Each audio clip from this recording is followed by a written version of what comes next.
ҳоло яке аз масъалаҳои муҳиме ки ҷомеаи ҷаҳонӣ ва аз ҷумла кишвари моро низ ба ташвиш овардааст масъалаи терроризм ва экстремизм мебошад. дуруд бинандагони азиз, мо низ ин ҷо дар суҳбати имрӯза даъват кардем доктор Маҳмуд Кабирзодаро ки ба ин суолҳо ва ба ин мавзӯъ то ҳадде равшанӣ биандозад. албатта монанде ки инсон бемор мешавад, ҷамъияти инсонҳо ҳам мутаассифона бемор мешавад. ба он боз як равишҳои худро дорад ки илми имрӯза, иҷтимоишиносӣ, ҷомеашиносӣ ва равоншиносие ки дар ҷомеашиносӣ ҳаст, ин чизҳоро омӯхтааст ва солҳои аввале ки ин зуҳуроти терроризм ва экстремизм зуҳур мекард, иммунитети башарият, иммунитети мардум нисбат ба ин сусттару заифтар буд. ҳоло мо гуфта метавонем ки дар ин муддати чанд соле ки баъзе давлатҳо ба ин рӯбарӯ мешуданд, аз он ҷумла солҳои 90 ки дар мамлакати мо ҳам баъзе зуҳуротҳои он шуд, як иммунитет, як масъулияти хубе нисбат ба ин пайдо шудааст ва имконот ҳозир пайдо шудааст ки ҳамин терроризми ҷаҳониро дар зери назорат бигиранд ва зарарҳои онро камтар кунанд ва бисёр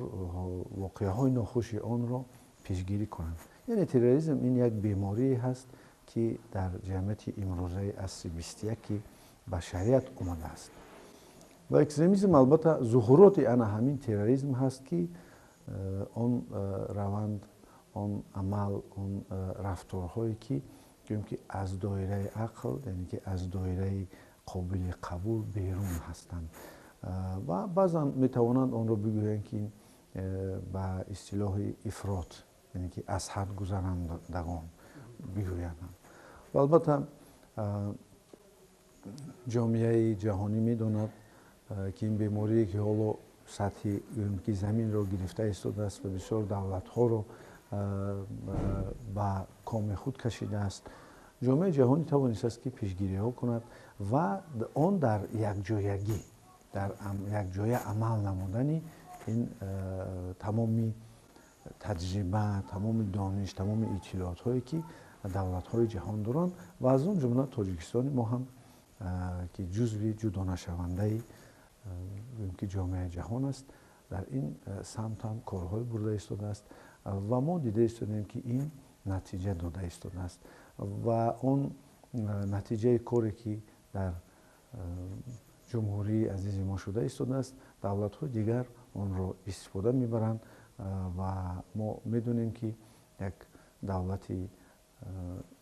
америкаи лотинӣ ё ки мегӯянд америкаи ҷанубӣ,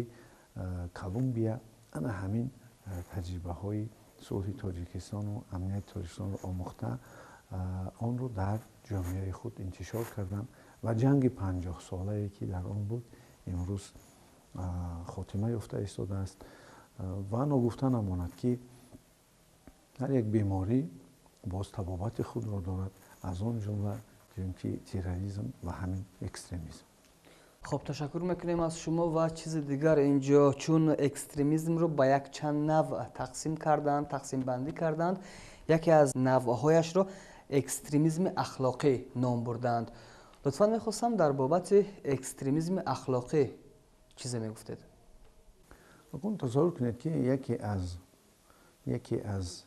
арзишҳои миллии мо ин ахлоқи миллии мо аст. ахлоқ ин хулқу атвору рафтору он чизе ки мо ҳар рӯз дар ҷомеаи худ мебинем. салом алейки мо, ки дастархони мо якдигарро эҳтиром, арзишҳое ки мо инсонгарӣ дорем, масалан одамро дӯст медорем, эҳтиром мекунем, ки доим тайёр ҳастем ки кӯмак кунем, калононро эҳтиром мекунанд, хурдонро навозиш мекунанд, ҷавонон аз пайи хизмати гӯем калонсолон ё ки омӯзиш ҳастанд. ин як фазои ахлоқии миллии мо ҳаст ки моро аз ҳамин мешиносанд. акун тасаввур кунед ки барои он ки ҷомеаро вайрон кунанд, ҳамин ахлоқҳое ки ба арзишҳои миллии мо зид ҳастанд, он рафторҳое ки арзишҳои миллии моро коҳиш медиҳанд, равона месозанд ва баъзе касоне ки дар равиши ташаккули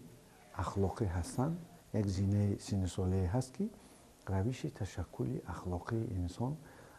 با وجود می‌آید و انسان اخلاق خود را پابرجا می‌کند و اخلاق یکی از قسمی وجدان انسان است که انسان را بها می‌دهد، رفتار او را بها می‌دهد. وقتی که این بهادیه از بین می‌رود، تصور کنید که رفتارهایی می‌کنند که با خلق و اطوار و آن که سیمای ملی ما ضد هستند. برای همین افراطگرایی اخلاقی در همین سمت است که ملتی که اگر در یک زینه از اون جمله جوانان حاضره‌ای که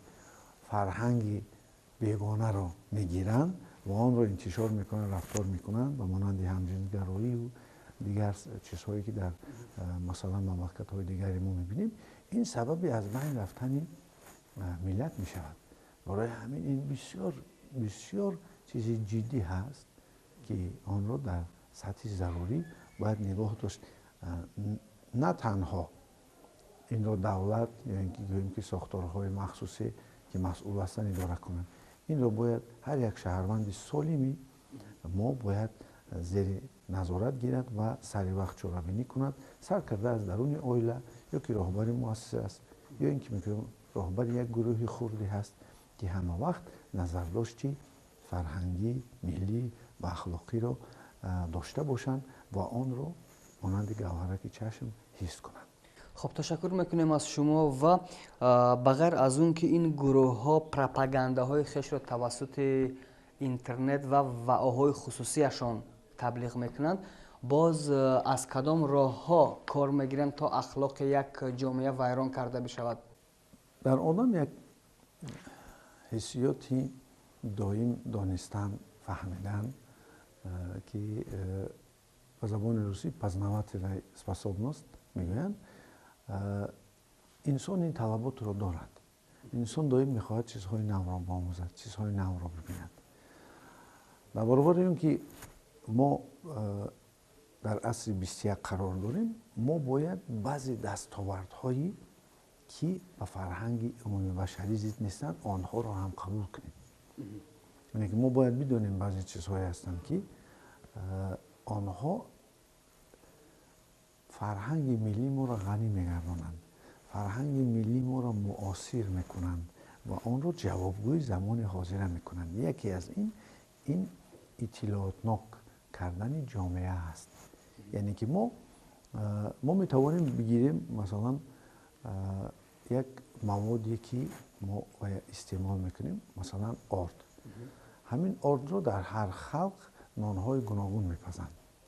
ما اطلاعات جهانی را بگیریم ولی اون را ما با اطلاعات فرهنگی خود راست کنیم و برای این رسانه های خبری هستند، برای این کشادن سایت های مخصوصی که باید حفظ فرهنگ ملی ما باشند، برای این آدمان مسئولی هستند از آن جمله زیایانی که در کشور ما هستند. اینها باید اطلاعات را و انا همون سطح ملی و سطح فرهنگی باید درست کنند، راست کنند. در حالت نشدن این کار اطلاعات تازه میتواند که به همون شکلی که مثلا استحصال شده است آمده در همین جامعه ما بیاد و سبب مشکلات های دیگر، برخوردهای عقیدوی و سمت دیگر گرفتن فرهنگ ملی ما شود. تشکر میکنیم از شما و پرسش نوبتی من از شما چنین خواهد بود که در بابت اکستریمیسم دینی چه اشاره ها کرده میتونه؟ چون که دیده میشود عادتا در یک 10 ساله اخیر اگر بگیریم زیر دین اسلام خیلی گروه ها هم زیاد شدند و زیر همین دین جوانان فریفته میشوند یا فریبنده میشوند تا دیگر معمول هم شده است که با دعوای حتی جهاد که دیده می شود در رسانه ها که با چنین یک وحشانیت رفتار میکنند نسبت یک جان، نسبت انسانیت. خب در بابت همین تروریسم دینی یا اکستریمیسم دینی چیزی میگفتید؟ خوب است که ما امروز میتوانیم بسیار چیزهایی را که شرح بدهیم و این سبب آن شود که شاید همون سمت بهبودی که برای ملت و برای خلق ما هست باز پرزورتر شود. البته یکی از اون فرهنگ ملی ما این فرهنگ دینی ماست و که مردم ما اثرهای زیادی در درون همین فرهنگ دینی که تشکل یافتن، انکشاف یافتن، یک محیط فضایی خود را داشتن و این در باطن مردم ما یک و عنعنه و یک طرز حیات تبدیل یافته است و آن را عالمان ما سر کرده است. امام بخاری از گویم که سلمان فارس تا دیگر بزرگانی که در سمت مثلا گویم که اخلاق و دین گپ زده بودن آمدن و آن را همچون یک سیستم خوبی که دینی، فرهنگ دینی تا امروز آوردن که ما میدونیم که این که مذهب امام اعظم است. برای این مذهب یگان چیزی دیگر زیادتی لازم نیست، فقط بعضی چیزهای لازم است که آن به شکل معاصر یعنی که جوابگو باشد، فقط اطلاعات ها را معاصر کردن در کار، یعنی معلومات هایی که هستند آنها رو فرمت دیگر دادن در کار که جوان امروزه که در عصر 21 است آن را درست فهمد. یعنی که این چیزهای همه اخلاقی هستند، رفتاری هستند، یعنی که رفتار و گفتار و اندیشرانی انسان رو دیگرگون میکنند. و تصور کنید که مانند که درخت دایم که شاخ می‌رواند و باغبان آنها را دایم قیچی میکند که همون درخت هم میوه دهد و هم شکلش عوض نکند، همین تشکل انکشاف عصر 21 مثلا گوییم که دین اسلام بعضی شاخه‌های پیدا میکند که میتواند شکل همون روندهایی که از کهن آمدن آنها رو عوض کند، آنها رو دیگر کند و این را در زینه مبارزه و ضدیت‌های جهانی استفاده برد.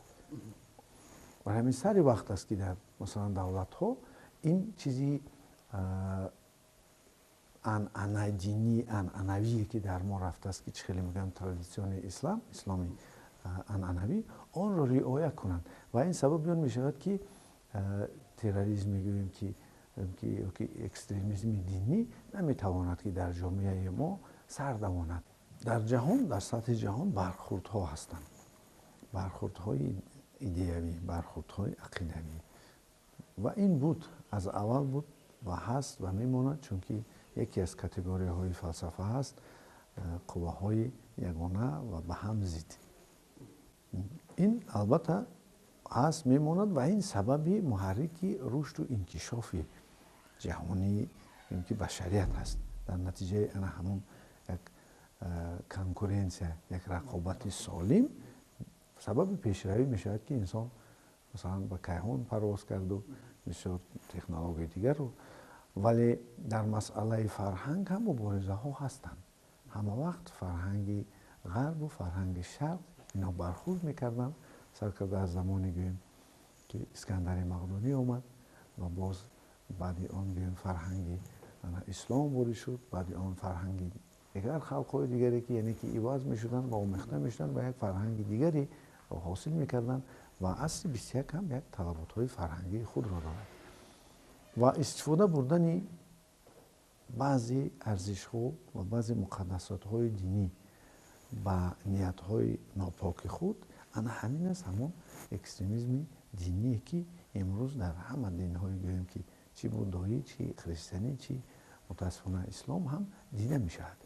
و این قوه ها را با واسطه تقریبات و انفرماسیون و اطلاعات‌های نادرست دادن روانه می‌سازند و این یک قوه میشه که در نتیجه برخورد و جنگ و با چیزهایی که ما دیده ایستادیم آورده میرساند. در این وقت ما باید اطلاعات‌های درستی داشته باشیم و سیستم فرهنگی دینی خود را ما باید حس کنیم و همون سیستم عنعنوی دینی که در ما میرود اون سبب بیان میشه که چنین اکستریمیسم دینی و با سیاست آلوده کردن مثلا ارزش‌های دینی پس دیده نمیشود و این یکی از سمت‌های خوبی است که در جامعه ما درست роҳандозӣ шудааст. ташаккур аз шумо. ва ба унвони охирон пурсиш аз шумо чунин суол доштам ки дар бобати терроризми психологӣ шумо инҷо ишора мекардед ки худи терроризми психологӣ чист? ҳанӯз аз солҳои 2009 бо воситаи назари эҳтимолият ва истифодаи баъзе корҳои дигари равонӣ ва пешбинии баъзе воқеаҳо ҳодисаҳои иҷтимоӣ мо ҳанӯз 2009 ба буҳрони ҷаҳонӣ гирифтор шудани Шарқро гуфта будем ва онро дар рӯзномаи Тоҷикистон нашр карда будем ва аз он ҷумла он воқеа ҳодисае ки дар Шарқи наздик шуд ва дар давлати Сурия. ва мо пасонтар ки боз вақте ки ин равандҳо сар мешуданд мо гуфтем ки терроризм аввал аз психология сар мешавад, яъне таъсирот ба равони инсон мешавад ки сабабаш беқурб кардани арзишҳои ҳамон шахс аст. вақте ки арзишҳои инсонро беқурб карданд, дигар арзишҳое мегузоранд ки ӯро ба вайронӣ ё сафарбар намудани қувваи равонии ӯ ба ин ё он ҳодиса воқеаҳое ки мо шоҳиди он шуда истодем. барои ҳамин касоне ки дар ботини худ масалан ҳанӯз ташаккули пурраи арзишҳои зиндагии худро надоранд, касоне дар даруни худ ғазаб, кинаву нафрат, адоват, бисёр чизҳои дигаре доранд ки мо